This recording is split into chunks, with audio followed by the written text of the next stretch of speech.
الحمدللہ والصلاۃ والسلام علی رسول اللہ۔ ایک سوال بہت زیادہ پچھلے ہفتے آیا ہے جس کا جواب دینا بہت ضروری ہے۔ سوال یہ ہے کہ شب برات کی حقیقت کیا ہے، شب برات کی فضیلت کیا ہے، اور اس میں کرنے والے اعمال کیا ہیں۔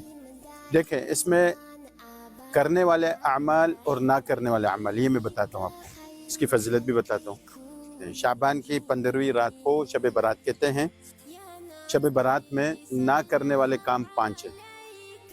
آتش بازی جو ہوتا ہے نا، آسمان میں پٹاخے وغیرہ پھوڑتے ہیں، جیسے نئے سال میں یا کوئی شادی وغیرہ یا کسی خوشی میں، آتش بازی نہیں کرنی۔ پٹاخہ بازی جو بچے شادی وغیرہ میں پھوڑتے ہیں گلیوں میں آگے پیچھے، یہ نہیں کرنی۔ بیان بازی، جیسے کسی مسجد میں جمع ہو گئے، اس رات کی فضیلت بیان کر دی گئی، پھر اس کے بعد کھانا کھایا گیا اور اس مجلس کو انعقاد کرنا واجب سمجھا گیا، اور لوگوں کو جمع کرنا، پھر کھانا کھلانا، یہ سب واجب ہے، مطلب یہ سمجھ کے کرنا۔ اس کو کہتے ہیں بیان بازی، یہ بھی نہیں کرنی۔ چوتھے نمبر پہ آتا ہے قبرستان بازی، قبرستان جانا، وہاں زیارت وغیرہ کرنا۔ دیکھیے، قبرستان خود سے جانا، زیارت کرنا اچھی بات ہے، کوئی مسئلہ نہیں، انسان کو جانا چاہیے وقتاً فوقتاً، لیکن مخصوص اس رات کو جو حالت بن گئی ہے، چراغاں کرنا اور عورتوں کا بھی جانا، مردوں کا بھی جانا، وہاں ایک ایسی حالت بن گئی ہے جیسے کوئی انسان پارٹی پہ جا رہا ہے۔ تو جو مین مقصد ہے قبرستان جانے کا وہ فوت ہو گیا، اسی لیے قبرستان جانے کی ضرورت نہیں ہے، ٹھیک ہے۔ اور آخری چیز خوراک بازی، خوراک بازی جیسے مثال کے طور پہ کھانا بنا لیا، کسی کو دعوت دے دی، اس نے اس کو دعوت دے دی، اس نے اس کو کھانا بیچ دیا، اس نے اس کو حلوہ بیچ دیا۔ خوراک بازی نہیں کرنا ہے، کوئی ضرورت نہیں، یہ صحابہ سے بالکل ثابت نہیں ہے۔ آپ صلی اللہ علیہ وسلم کی زندگی میں ساری اعمال، جتنے بھی اعمال ہیں، یہ ثابت نہیں ہے، صحابہ سے ثابت نہیں ہے، تابعین سے ثابت نہیں ہے۔ تو یہ کرنا ایک بدعت ہے اضافی، یہ کوئی مسلمانی تہوار نہیں ہے۔ مسلمانی تہوار عیدین ہے، عید الفطر ہے، عید الاضحیٰ ہے۔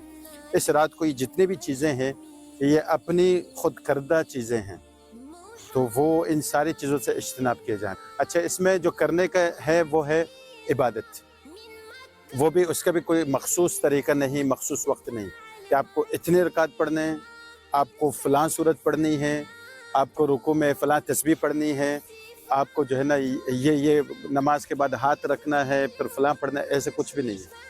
آپ سیدھا اپنے نوافل ادا کریں، اور قرآن مجید پڑھنا ہے قرآن پڑھ لیں، بس۔ مسجد میں ہے تو مسجد میں کر لیں، کوئی جماعت کی نماز نہیں، کوئی مخصوص نماز نہیں، کچھ بھی نہیں۔ صرف اس رات کی فضیلت ثابت ہے، اس کے لیے صرف اور صرف عبادت کافی ہے۔ یہ 5 چیزیں نہ کریں، صرف اگر کرنا ہے تو عبادت کریں۔ اچھا، اس رات میں جیسے ایک اور سوال بھی آیا کہ ہم نہا سکتے ہیں، نئے کپڑے پہن سکتے ہیں، اس کی کیا ضرورت ہے؟ یہ کوئی مسلمانی تہوار نہیں ہے، یہ عید نہیں ہے۔ عید میں مسلمان نہاتے ہیں، نئے کپڑے پہنتے ہیں، خوشی کا اظہار کرتے ہیں، اس میں ایسے کچھ بھی نہیں کرنا ہے۔ نارمل کپڑے ہیں، اگر آپ نے نہیں بھی نہایا کوئی مسئلہ نہیں۔ اگر کسی بندے نے ویسے نہا لیا کہ رات میں عبادت کر لیتا ہوں، ٹھیک ہے، مطلب اس کا بالکل آخری درجہ یہ ہے، اگر آپ کو کچھ کرنا ہے اس رات میں تو عبادت کریں، اگر کچھ نہ کریں گے تو کوئی مسئلہ نہیں، خدا نخواستہ گناہ نہ کرے، کم سے کم سو جائیں عشاء کی نماز کے بعد، ٹھیک ہے، صرف اور صرف عبادت کر سکتے ہیں۔ اچھا، اس میں ایک اور چیز آتی ہے، روزہ۔ ہر اسلامی مہینے کی 13 تاریخ، 14 تاریخ، 15 تاریخ، اس کو ایام البیض کہتے ہیں، یہ آپ صلی اللہ علیہ وسلم سے ثابت ہے۔ اگر کوئی شخص ایام البیض کے روزے رکھ رہا ہے، وہ خود بخود آٹومیٹکلی آپ کے شعبان کے بھی روزے بن جاتے ہیں اس میں، ٹھیک ہے، تب ٹھیک ہے۔ لیکن مخصوص اس کو فضیلت سمجھ کر، اور اس کو اگر نہیں رکھے، اس کو واجب سمجھ کر نہیں رکھنا چاہیے۔ لیکن ایسا اگر کسی نے ایام البیض کے بھی روزے نہیں رکھے، ویسے ہی نفلی روزہ رکھنا چاہتا ہے، تب اس کو روزے کا اجر ملے گا، لیکن پھر بھی نہیں کرنا چاہیے، کیونکہ یہ ایک بدعت بن جائے گا۔ بدعت وہ ہے، آپ نے دین میں کوئی اضافی چیز اپنی طرف سے رکھ لی، بنا دی، کر دی، اب وہ آپ کے بعد کی جو نسل ہے وہ آ کر دیکھے گا والد صاحب نے تو روزہ رکھا تھا، ایام البیض کے وہ روزے نہیں تھے، وہ تو صرف شعبان کا ہی روزہ تھا، تو وہ اس پہ مزید پختہ ہو جائے گا۔ اس کے بعد جو نسل ہے وہ اس سے زیادہ پختہ ہو جائے گی، اس کے بعد کی جو نسل ہے، اس طرح کرتے کرتے کرتے اس کو واجب اور فرض کے درجے میں لے جائیں گے، تو اس کی ضرورت نہیں۔ اگر ایام البیض کے روزے رکھتے ہیں تو وہ آٹومیٹکلی آپ کے شعبان کے روزے بن جاتے ہیں. ٹھیک ہے, یہ 3-4 چیزیں تھیں.